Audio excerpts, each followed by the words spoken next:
नमस्कार, मी Ganeshpuri Greentex agro science Jalna जिल्हा प्रतिनिधी. आपण आज चिंचखेडा या गावी आलो आहे. भाऊ, तुमचं नाव सांगा.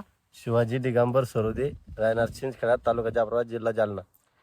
तुम्ही मिरचीवर थ्रिप्ससाठी कोणती फवारणी केली ती? ही विकेली होती. ग्रीनटेक्स ॲग्रो सायन्सचं स्टीलर. हा, स्टीलर. बरं, कसं काय वाटली याची क्वालिटी? हिची क्वालिटी एक नंबर वाटली. हा, आणि तुम्ही दुसऱ्या शेतकऱ्याला काय सांगसाल? दुसऱ्या शेतकऱ्याला हे सांगतो मी, घे मारा यांना फरक पडतो बा, क्वालिटी रिझल्ट चांगले, क्वालिटी आहे. हे आपलं ग्रीनटेक्स ॲग्रो सायन्स कंपनीचं स्टीलर आहे. ब्लॅक थ्रिप्स, सोनेरी थ्रिप्स, पांढरी माशी, नागाळी याचं पूर्ण नायनाट करण्यासाठी सर्व शेतकऱ्यांनी एकदा अवश्य फवारणी करून घ्यावी. धन्यवाद.